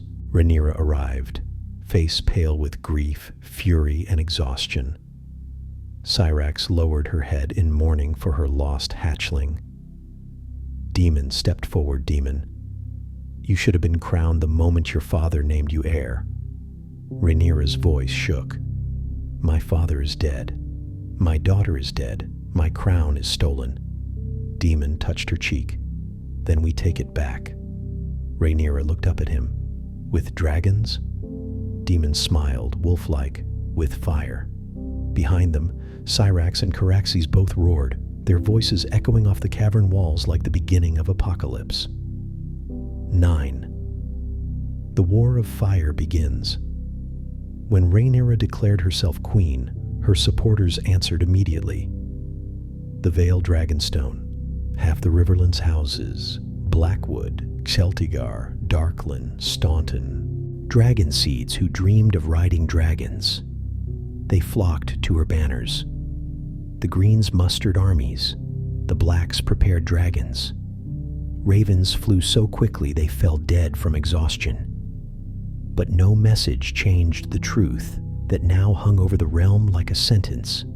The dance of the dragons had begun. Dragons would die. Riders would fall, kingdoms would burn, and the skies of Westeros would turn black with ash. Part 1 ends as flames ignite across the realm, for the next chapter is not about alliances, but about dragons colliding in the sky. The dance of the dragons did not begin with armies marching or banners raised. It began with wings cutting through the night sky, with fire, with grief, and with a single choice that would throw the realm into darkness. Dragons had been used for conquest before, never for civil war, never against one another. No Maester predicted what was coming. Not even the Targaryens fully understood what it meant, for when dragons fight dragons, the world itself trembles. The first blood, Storm's End. Rhaenyra's first act as claimed queen was simple. Send her sons as envoys, not soldiers, not conquerors, messengers of peace. But peace dies quickest in a storm. Her son Lucerys Balerion, just 15, flew on his young dragon Arax to Storm's End, hoping to win the loyalty of House Baratheon. He arrived too late. Prince Aemond was already there. Vhagar, ancient, enormous, bronze-scaled death, loomed in the castle courtyard like a god of war. Her presence alone made Arax tremble. Inside the great hall, Aemond smirked with his single sapphire eye. Aemond. Nephew. Came to play at diplomacy? Lucerys. I bring only my mother's words. Aemond. Words? I bring dragons. Aemond demanded Lucerys take out his own eye in repayment for the childhood insult that cost Aemond his own. Baratheon guards stopped him, but humiliation is a seed that sprouts quickly in fire. Lucerys fled on Arax into the storm. Aemond followed. Lightning cracked, wind screamed. The sea below churned like a beast. Arax darted between clouds. Small and fast, Vhagar moved through the storm like a mountain with wings. Aemond, Vhagar, do not kill him. We're only to scare him. But dragons do not understand mercy. They only understand fear and fury. Arax spat a desperate jet of flame. It singed Vhagar's scales. The ancient dragon roared, a sound older than kingdoms, and the storm answered. Vhagar lunged. Aemond screamed, "No!" But it was too late. Vhagar's jaws closed around Arax, tearing dragon and rider from the sky. They fell into the raging sea below. The storm swallowed them whole. The first blood of the dance had been spilled. A child and a dragon. Aemond returned to King's Landing in silence. No taunt, no smirk, only the crushing weight of what he had done. And far away on Dragonstone, when Rhaenyra heard the news, she fell to her knees and screamed until her throat bled. The dance would not end in peace, it would end in fire. 2. The Blacks respond. Daemon Targaryen was the first to act. He stood atop the towers of Dragonstone, wind tearing his cloak, Caraxes snarling behind him like a red serpent of rage. Daemon clenched his fists until blood dripped from his palms. "Daemon, my son was murdered." Rhaenyra's voice was hollow. "He was a boy." Daemon whispered, "Then the Greens will lose someone they love." He looked toward the mountains. A dark cave waited, one known only in rumors, the home of a wild ancient dragon, Vermithor, the Bronze Fury. A beast nearly as old as Vhagar unridden for half a century, a monster of bronze scales and molten breath. Daemon entered the cave alone. Firelight flickered across the walls. Vermithor opened his vast eyes. The dragon growled, the sound like a furnace waking. Daemon did not flinch. "Daemon, I am Daemon Targaryen, rider of Caraxes, husband of Rhaenyra. You know my blood." Vermithor rose, gigantic, terrible, regal. Daemon drew his dagger and cut his palm. Blood sizzled on the stone. "Daemon, serve the rightful queen. Serve fire with fire." Vermithor roared so loudly that Dragonstone shook from peak to foundation. Daemon smiled. The Blacks had gained a living superweapon. 3.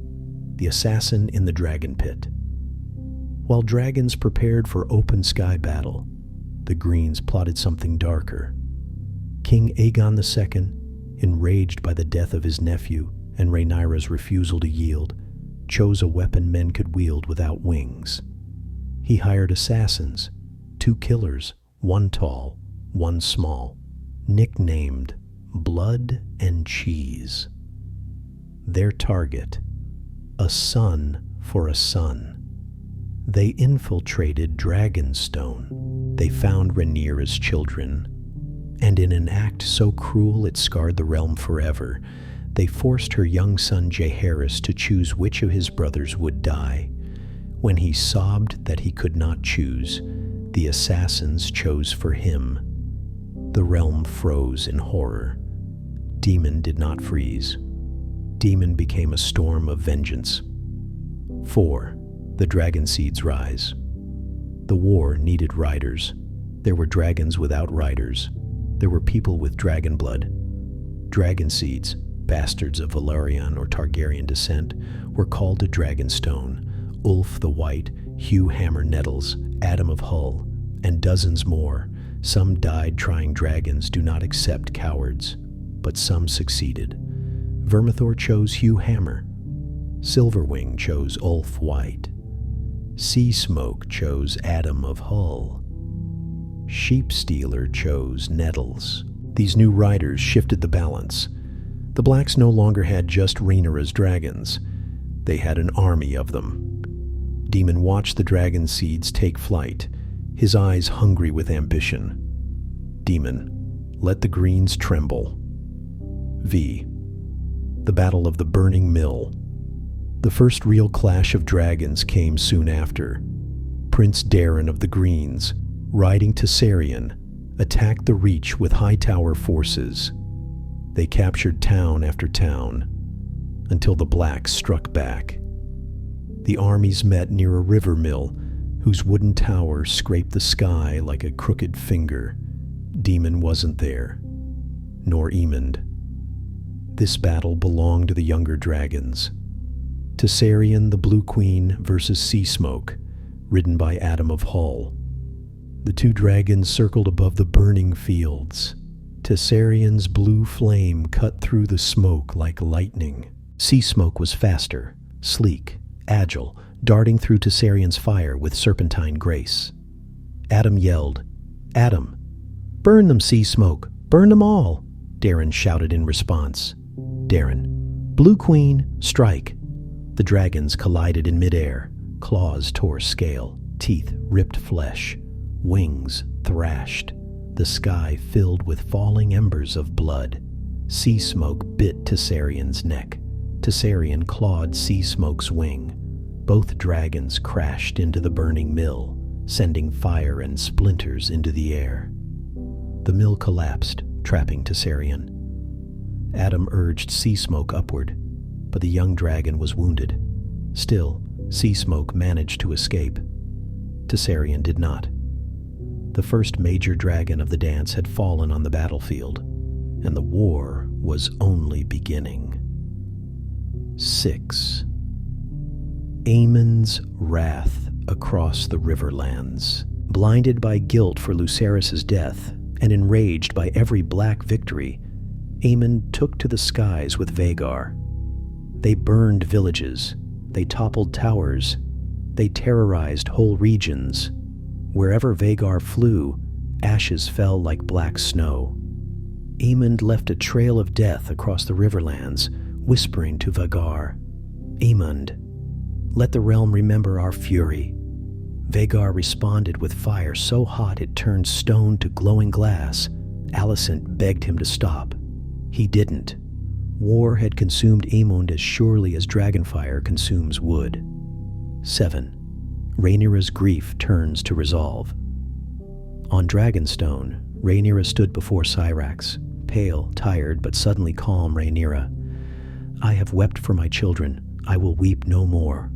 She mounted Syrax and took to the sky, flying not as a queen or a mother, but as a force of nature.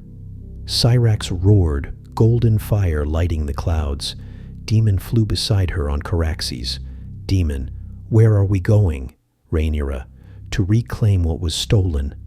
She pointed toward King's Landing, toward the Iron Throne. Rhaenyra, "This ends with fire." Caraxes hissed. Syrax screamed.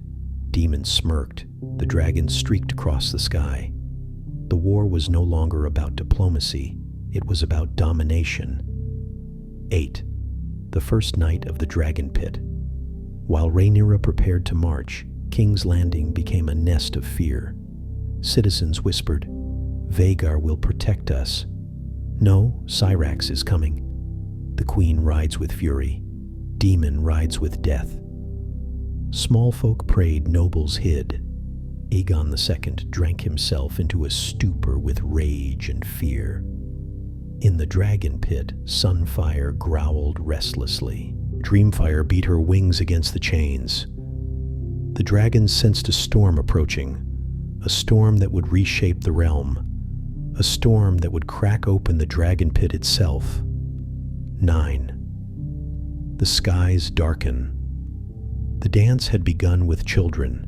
It now moved to knights. Next, it would move to dragons. But in this moment, the sky over Westeros churned with clouds. Dragons sensed each other across leagues of land.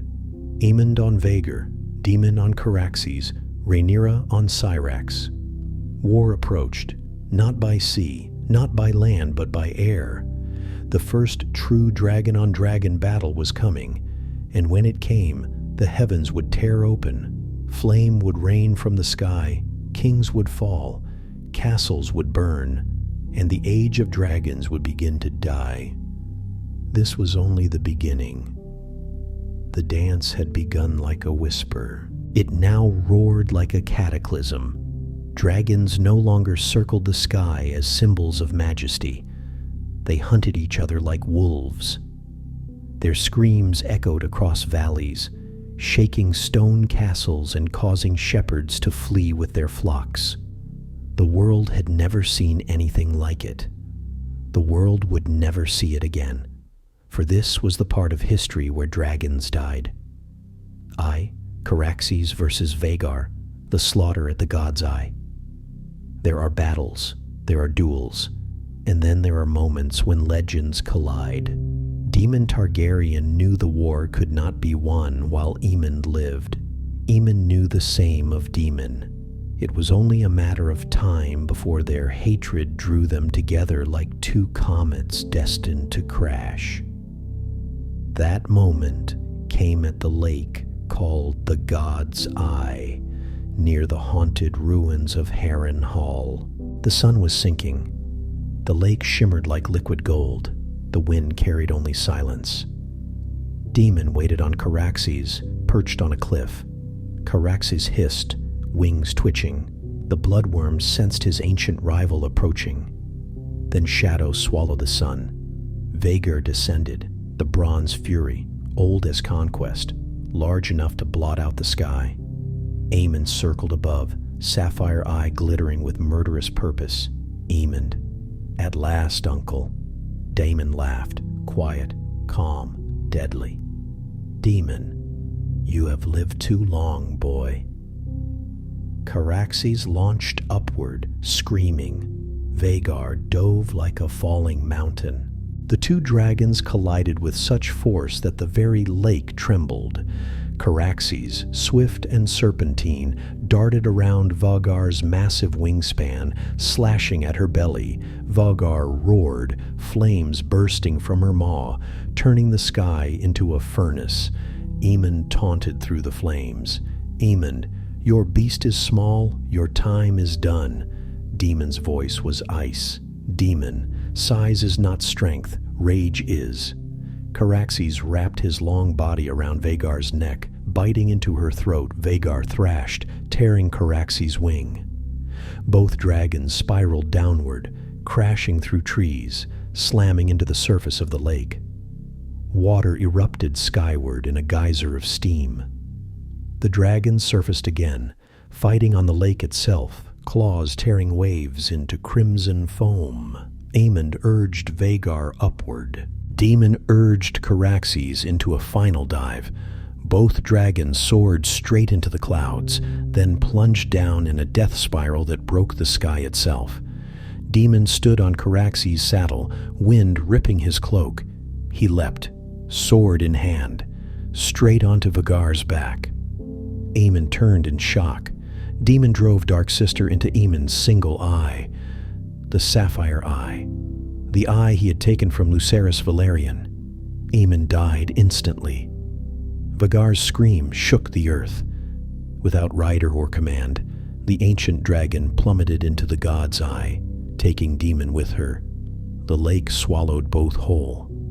Caraxes dragged himself to the shore, mortally wounded, blood pouring like rivers. He roared once more for Daemon, then collapsed. 3 legends died that day, and the world dimmed. 2. The Butcher's Ball. Vermithor unleashed. Meanwhile, battles raged across the Riverlands. The Greens marshaled a massive force, confident they could crush Rhaenyra's supporters with numbers. But numbers mean nothing when dragons fly. The Blacks unleashed their new riders, the Dragon Seeds. Hugh Hammer on Vermithor, Ulf White on Silverwing, Adam of Hull on Sea Smoke. But the greatest terror was Vermithor, the Bronze Fury, second only to Vhagar in size and age. When Vermithor descended on the battlefield, the earth itself seemed to recoil. Soldiers froze, horses collapsed, the air burned. A green commander raised his shield. Commander, hold the line! Vermithor's fire swept the line. Shield plates melted. Helmets ran like candle wax.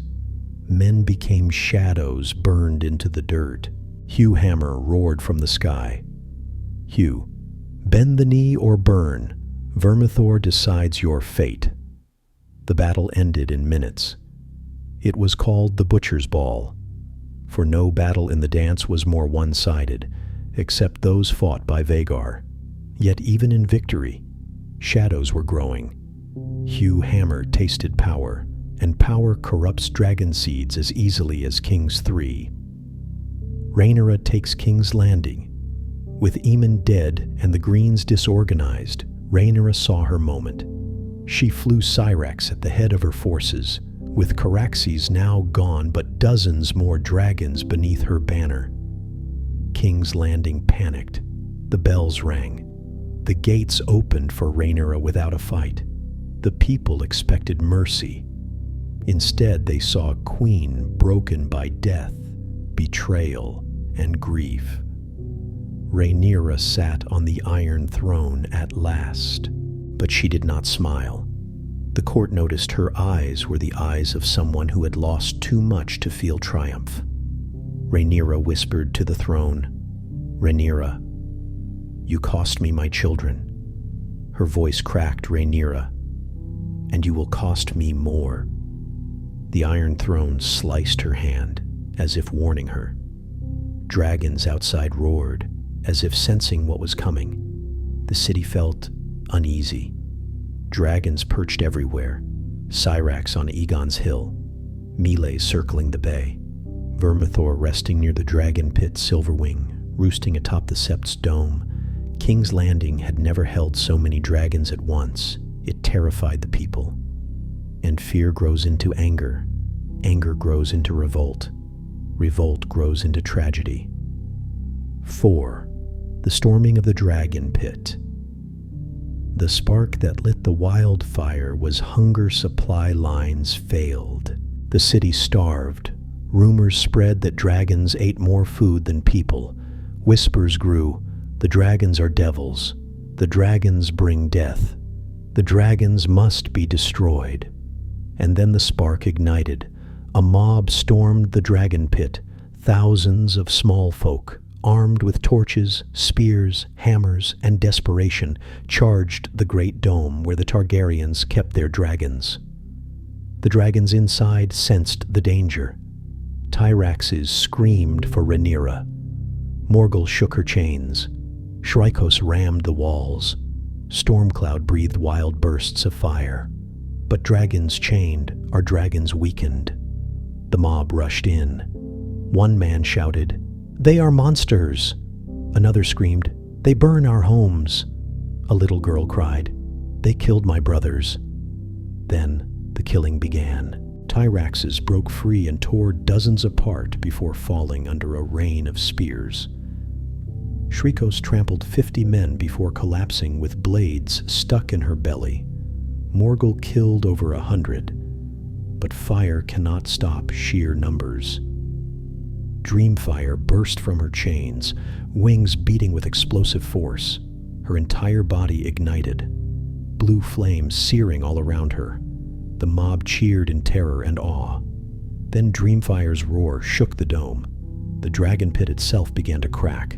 Stone fell, beams shattered, fires roared, and with a final scream, the great dome collapsed, burying dragon and human alike.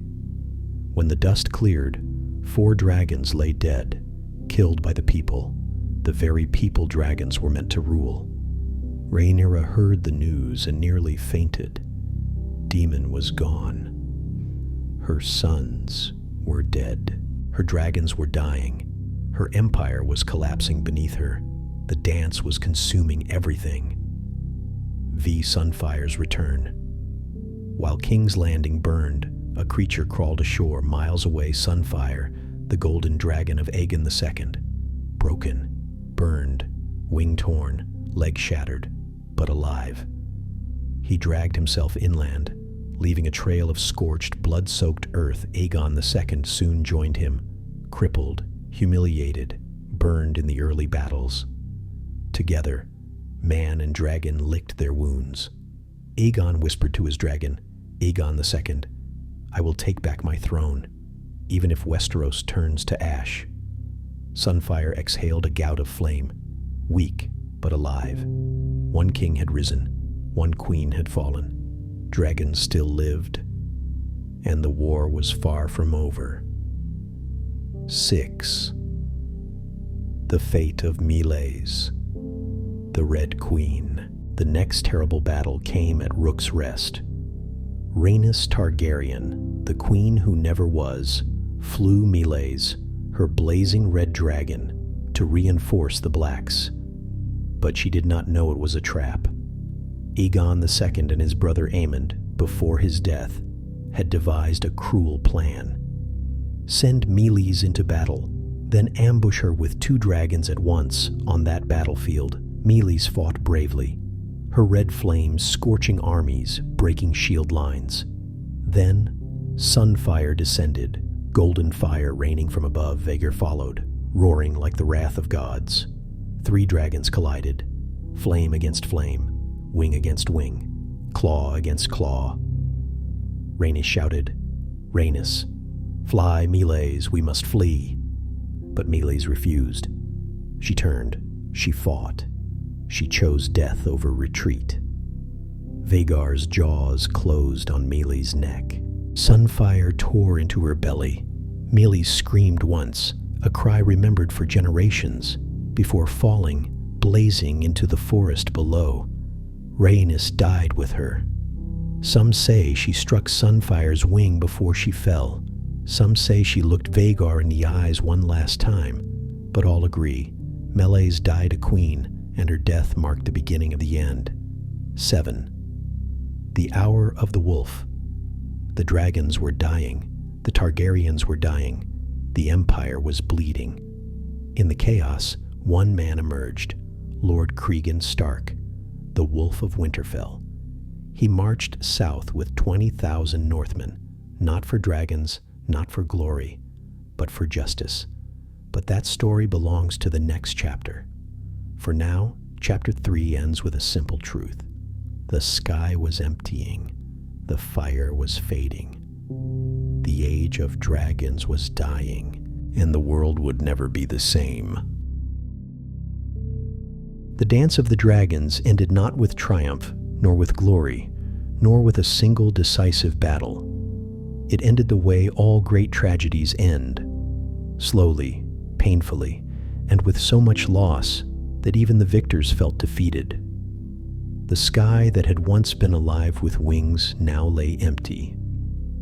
The world that once trembled beneath dragonfire now shivered with silence.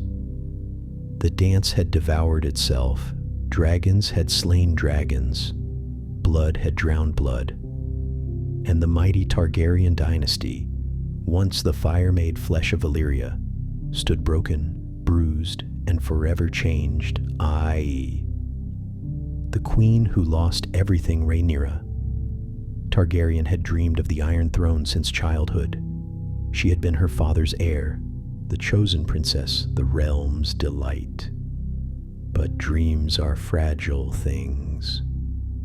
By the end of the dance, her sons were dead.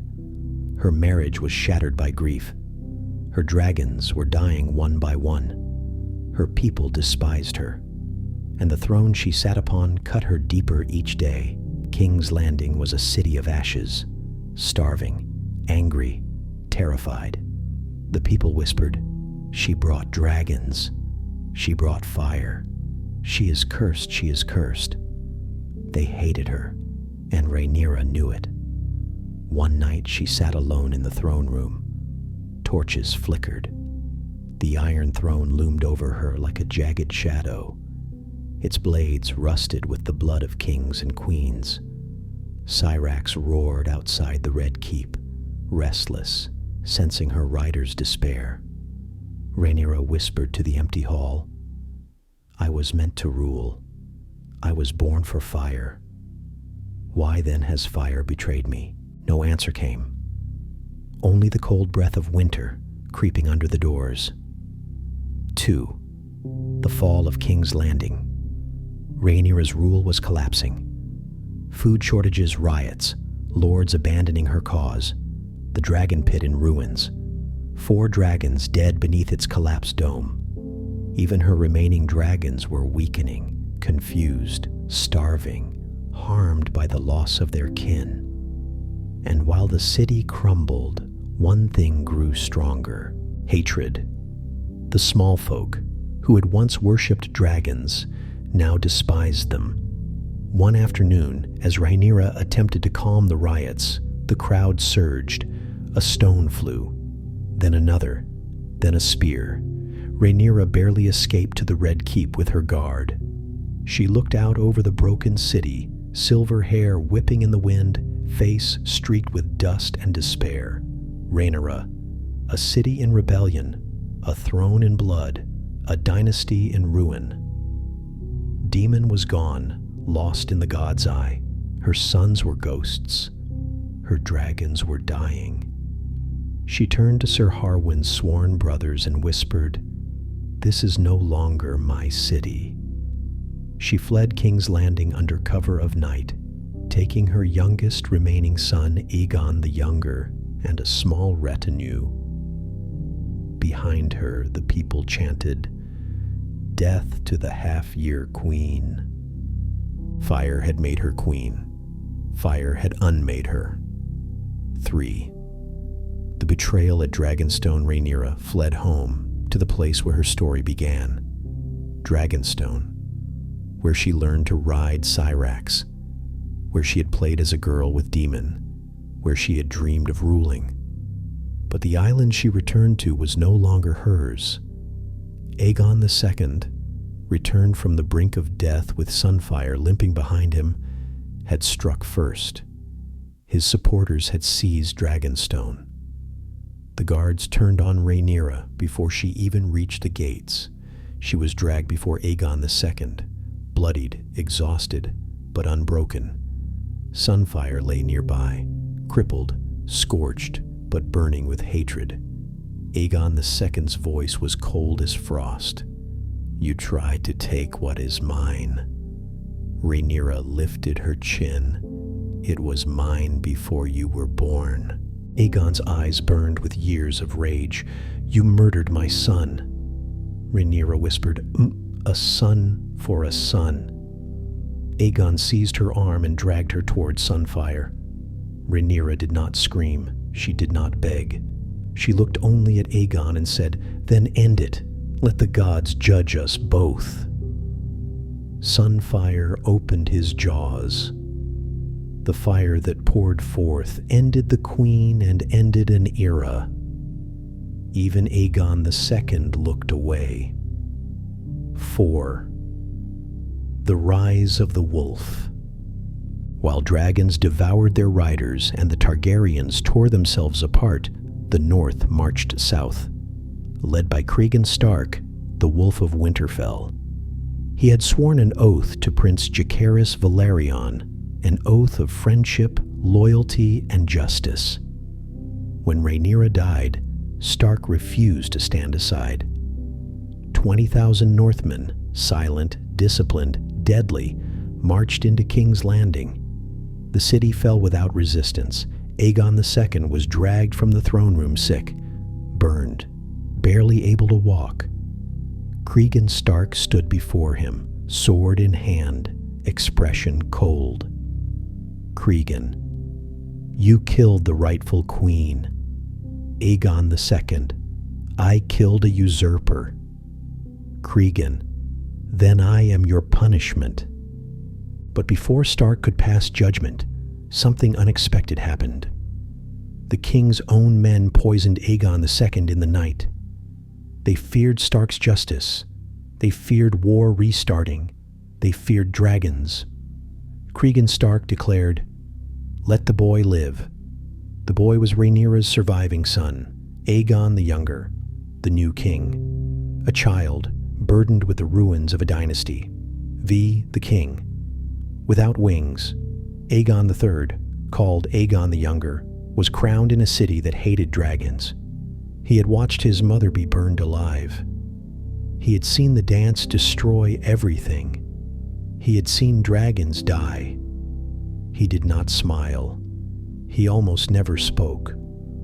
When the Meisters placed the crown on his head, he whispered, "Aegon the Third, no more dragons." The court thought it was grief. It was prophecy, for Aegon the Third would become known throughout history as the Dragonbane, the last king to see living dragons, the king during whose reign the dragons finally died, and he carried that guilt all his life. 6. The last great dragon. Morning after the dance, only 4 dragons remained. Silverwing, old and gentle sheep stealer, who fled east with Nettle's cannibal. The wild black dragon who devoured his own kind Terraxes. Wounded beyond healing under Aegon III, attempts were made to hatch new eggs. The Targaryens placed eggs in fire pits, braziers, dragon furnaces.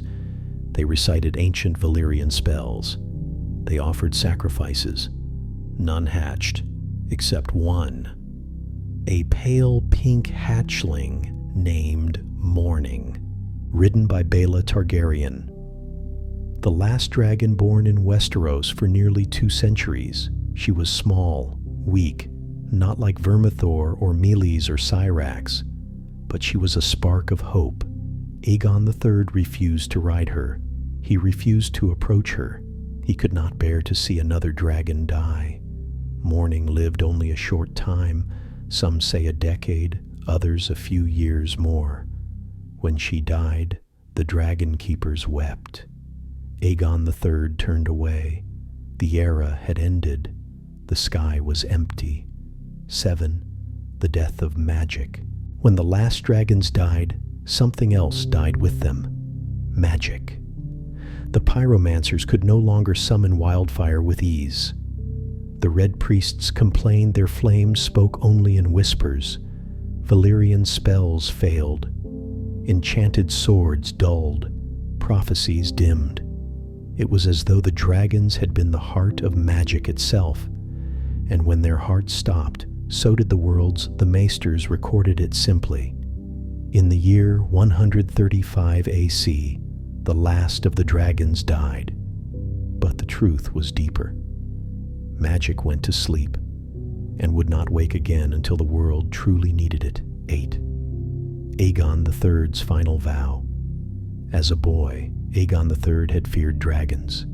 As a man, he mourned them. On his deathbed, pale and thin from illness, he called for the Maester Aegon III. "When I am gone, keep our eggs safe." The Maester frowned. "Maester, your grace, there are no dragons left." Aegon whispered, "Not yet." Those words would echo through generations. Hidden eggs, forgotten eggs, dormant eggs waiting for fire, waiting for a queen, waiting for the world to need dragons again. But for now, dragons were extinct. Their bones turned to dust, their songs faded into legend, their fire sank into the cracks of memory. The age of dragons was over, or so the world believed. When the last dragon died in Westeros, the Maesters wrote confidently, "Dragons are gone from the world, never to return." They closed their books, snuffed their candles, and declared the Age of Fire over. But the world is far older than Maesters, and magic is patient. Dragons had not died. They had gone to sleep, waiting for the one who would wake them. The eggs that refused to die. For almost 2 centuries after the dance, dragon eggs remained in the hands of nobles, collectors, and Targaryens who clung to fading dreams. They were stone hard, cold as river rock, unchanging, black, green, pale silver, golden ivory. Some were cracked, some were chipped, some were flawless, but none had stirred since the death of morning. Generations passed, kings rose and fell, wars burned the realm, but no heat, no fire, no ritual could coax an egg to hatch. Some believed they were mere ornaments, glorified jewels. Others whispered they were petrified hearts of dead gods. Yet all were wrong. The eggs were simply waiting for the right blood, the right heat, the right storm. the right girl, Seku, Daenerys Stormborn. In a violent storm, one that split the ship carrying Queen Rhaegal apart and drenched Dragonstone in lightning, a tiny girl was born, Daenerys Targaryen, the last daughter of a fallen dynasty, the child of a dead king, the sister of a broken boy, the rightful heir to a kingdom she had never seen. Viserys held her as thunder shook the chamber. Viserys, you were born in the storm. It is a sign. Dragons do not fear thunder. Rhaegal, may the gods give her a kinder fate. But the gods were not listening. Or perhaps they were. For Daenerys was the spark the world had been waiting for. 3. The eggs across the narrow sea. Daenerys grew up in exile, drifting from Braavos to Tyrosh to Pentos. She saw no dragons, only the bones of her people's past. And then, on her wedding day to Khal Drogo, she received a gift. 3 fossilized dragon eggs, one black as midnight with scarlet ripples, one green as deep emerald, one pale gold, swirling like desert dawn. Illyrio Mopatis placed the chest before her Illyrio, a treasure for a bride of royal blood. They came from the Shadowlands beyond Ashai. Viserys scoffed. Viserys, they're stone-worthless rocks. But Daenerys felt something inside them, a whisper of warmth, a pulse like a heartbeat buried under centuries of silence. She placed her hand on the black shell. It did not feel dead. It felt asleep. 4. The Game of Thrones begins. After Drogo's death, Daenerys was left alone with nothing but her eggs, her grief, and a pyre built for a warrior king. The world expected her to fall, to crumble, to vanish like the last remnants of House Targaryen.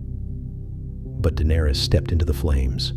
Jorah Mormont cried out, "Jorah, Khaleesi, you will die." Daenerys whispered only, "If I die with my dragons." She placed the eggs in the fire.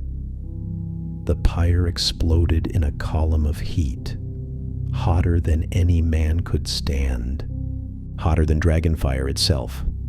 The flames did not consume her. They embraced her. When dawn came, the camp fell silent. The fire had died. The pyre smoldered. And in the center sat Daenerys, alive, naked, ash-covered, unburnt. Crawling into her lap were 3 newborn dragons, one black and red, one green and bronze, one cream and gold. The world shifted. Magic woke. The sky remembered fire. Drogon, Rhaegal, and Viserion. The 3 hatchlings grew quickly, feeding on meat and flame. Daenerys named them Drogon, after Drogo black as shadow, wings striped with blood red. The largest, fiercest, most willful, a child of fire and vengeance. Rhaegal, after Rhaegar green and bronze, quieter, thoughtful, observant. A dragon who preferred the sky's open calm. Viserion, after Viserys, pale gold and cream, graceful, curious, gentle, but capable of terrible fury when roused. They were the first dragons since morning, the first dragons in nearly 200 years. Every man who saw them whispered, "The dragons have returned." Every mage who felt the shift muttered, "Magic has awakened." Daenerys did not fully understand what she had done. She had not only hatched dragons, she had reignited a force that had slept since the doom. The balance of the world shifted, and kings began to fear again Syx, the mother of dragons. Daenerys and her dragons crossed deserts, cities, seas, and continents. They burned her enemies, protected her children, freed slaves, toppled tyrants, and with every battle, the dragons grew stronger. In Korth, the warlocks tried to trap Drogon. He burned their tower to ash. In Astapor, Krasnys mocked her. Krasnys, "You are no dragon." Daenerys, Dracarys, Drogon roasted him alive in Yunkai. The dragons flew over walls, their shadows breaking armies. In Meereen they feasted on enemies and livestock alike, growing wild, magnificent, uncontrollable. Daenerys rode Drogon first, her silver hair whipping in the wind, her body illuminated by flame, her voice commanding the greatest weapon ever reborn. The world had forgotten dragons, Daenerys reminded it. 7. War in the West. The Queen returns.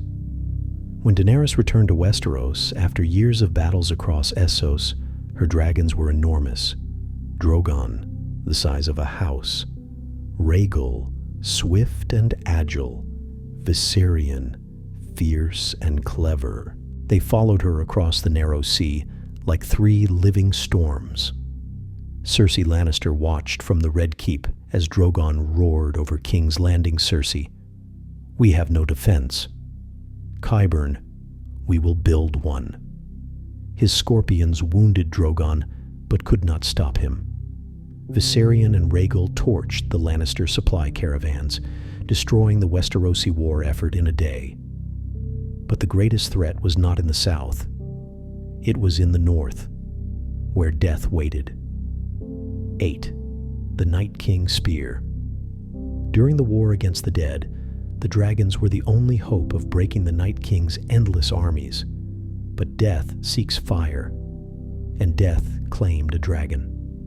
When the Night King hurled his spear of ice, its tip glowed with unnatural cold. It struck Viserion in midair. The golden dragon screamed, a sound that froze the heart. He tumbled from the sky, crashing through the frozen lake. The waters swallowed him. His fires went out. Daenerys screamed his name. It did not matter. Viserion was dead. The girl who had birthed dragons now watched one die, and the Night King raised him again. Blue-eyed, undead, abominable Viserion became the greatest weapon of the dead, a dragon of frost and night. 9. Rhaegal's Fate. Rhaegal survived the battle against the dead, but was weakened. Daenerys tried to fly him south toward King's Landing.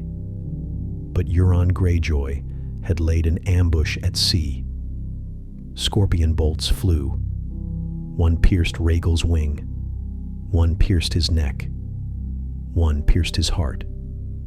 Rhaegal roared, flapped once, twice, then fell into the sea, vanishing below the waves. Daenerys watched him die with silent horror. Her children were being stripped from her one by one. X. Fire consumes a city. Grief, betrayal, and loss broke something inside Daenerys. She had lost Viserion Rhaegal, Ser Jorah Missandei, her claim to the throne, her trust in Jon Snow, the faith of her people. Only Drogon remained, and Drogon mirrored her pain. When Daenerys burned King's Landing, Drogon did not hesitate. He unleashed years of rage, of grief, of loss, all in one inferno. The bells rang, signaling surrender. Daenerys stared at the Red Keep. Her face hardened. Daenerys, Dracarys. The city became a graveyard of ash and shadows. Aegon the Conqueror had built a kingdom. Daenerys the Conqueror had destroyed one, and yet her story was not finished.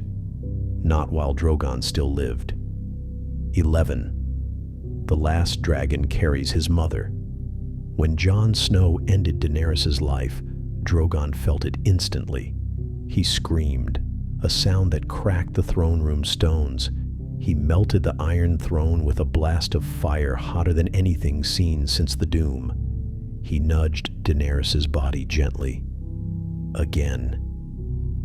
And again, trying to wake her.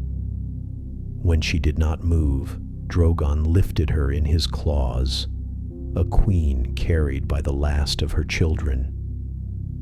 With a final roar, Drogon flew east into legend, into myth, into the unknown.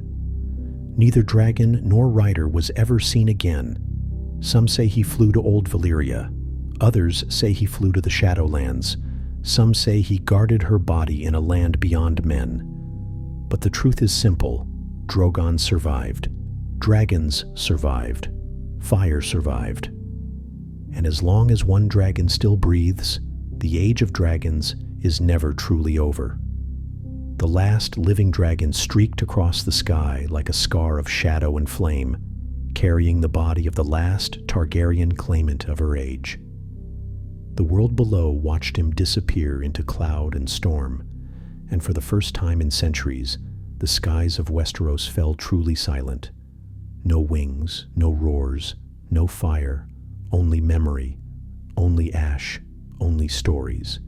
The age of living dragons had ended again.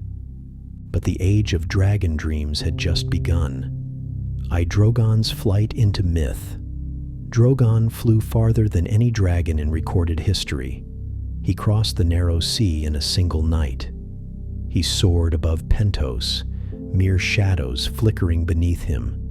He passed over Volantis, where red priests saw him and cried, "Azor Ahai returns in flame." He flew above jungles, mountains, deserts, forgotten ruins. He was seen by sailors at the edge of the Basilisk Isles, a black star streaking across the heavens.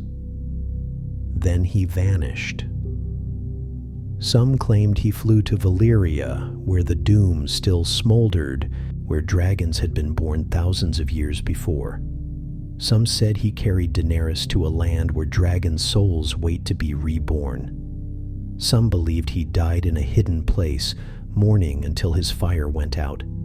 But the truth was this: Drogon lived.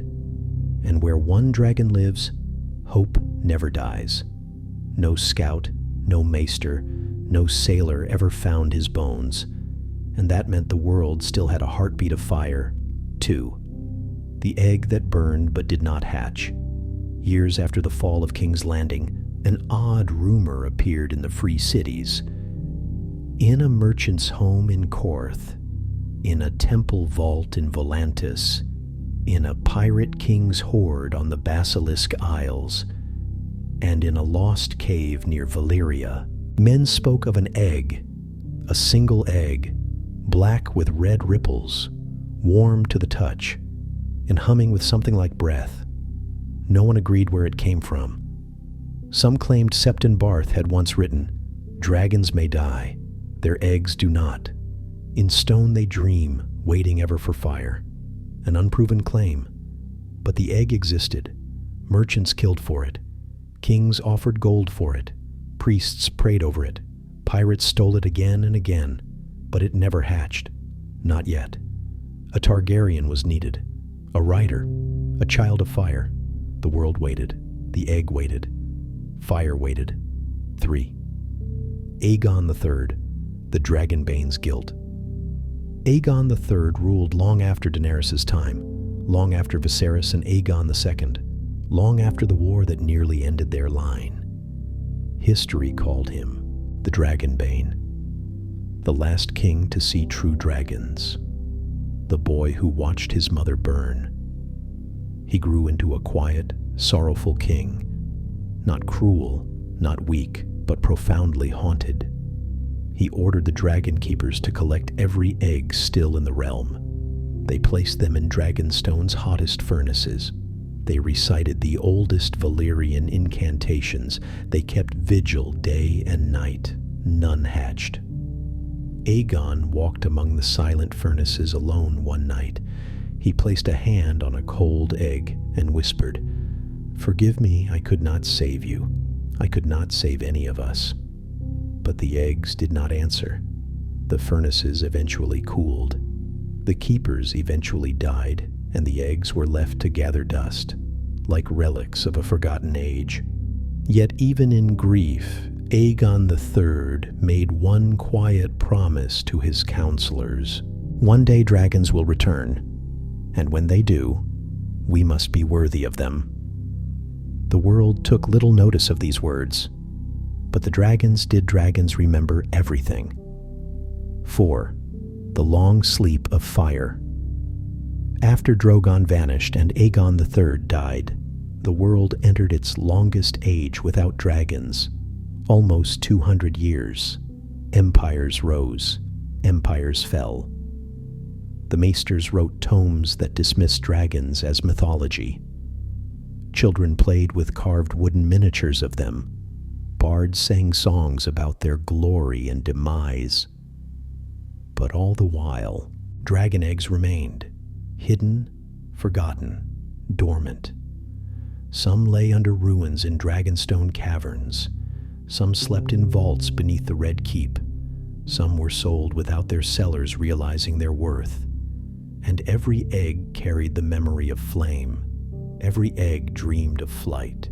Every egg waited for the moment the world needed dragons again, and the world would need them desperately, for darkness was growing in the far frozen north, a darkness older than the Doom, older than Valyria, older than dragons.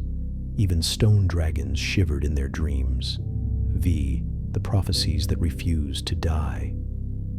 Throughout this long quiet age, prophecies stirred like embers blown by faint wind.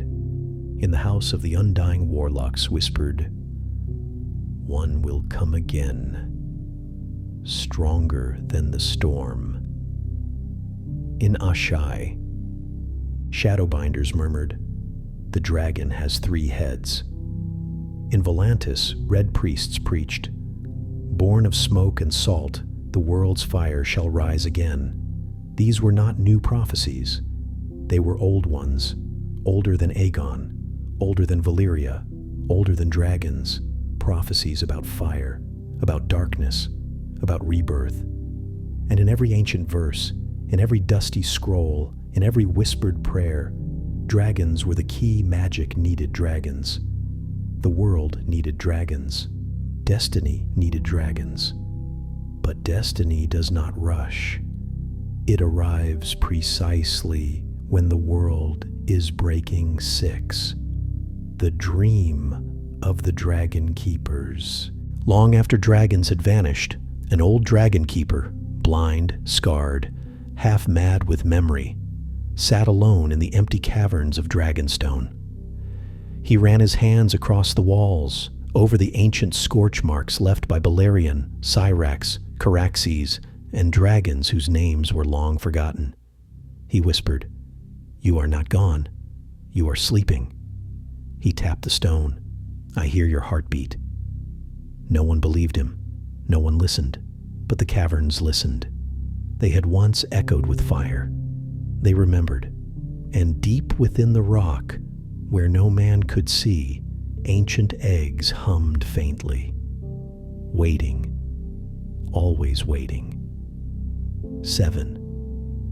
The Return of Magic. When Daenerys hatched her 3 dragons, the world's veins filled with magic again. Priests found their flames speaking. Warlocks regained their strength. Glass candles in Old Town, dark for centuries, flared to life. And far away, in places untouched by men, other eggs warmed slightly, as if waking, as if remembering. The world had changed. Magic had returned. But magic is not always gentle. The rebirth of dragons marked the beginning of storms yet to come, including the rise of the Night King, the war for dawn, and the fall of cities built on lies. Dragons do not return for peace. They return when the world is in danger. 8. A Song of Ice and Fire. Throughout every age, from the Dawn Age to the doom of Valyria, from the conquest to the dance. From Daenerys to Drogon's final flight, one truth echoed: dragons are fire, but the world is not only fire, it is ice, and the song of the world is made of both. Dragons cannot exist without magic. Magic cannot exist without winter. Winter cannot be defeated without fire. Fire cannot rise without dragons. It is a cycle, a prophecy, a song. A song Daenerys was only a part of. A song Aegon the Conqueror once dreamed. A a song so old that even dragons whisper it in their sleep, a song that has not yet ended. For as long as one dragon lives, the prophecy continues. 9. Drogon's legacy. Scholars argue endlessly about Drogon's fate. Some say he died in a land of shadow. Some say he fathered new dragons.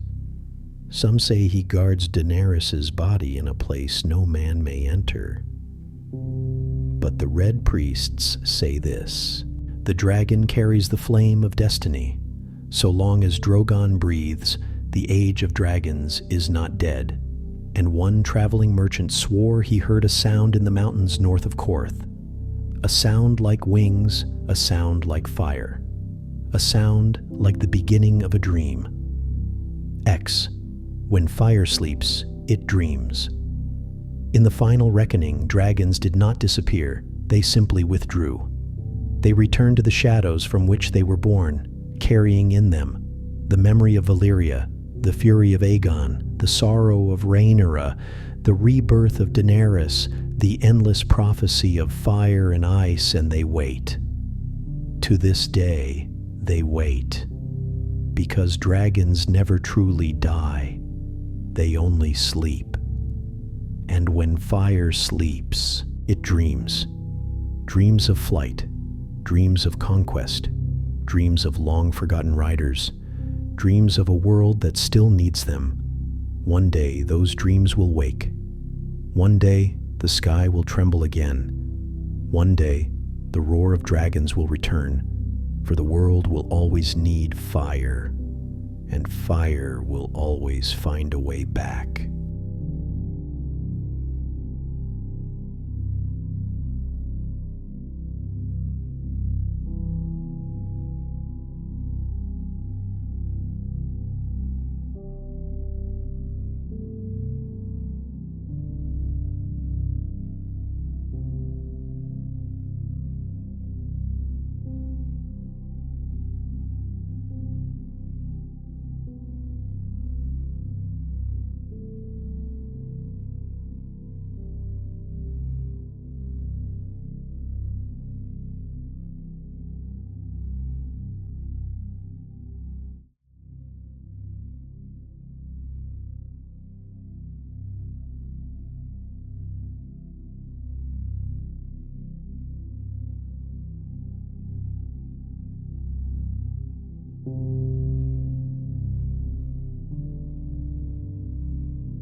you.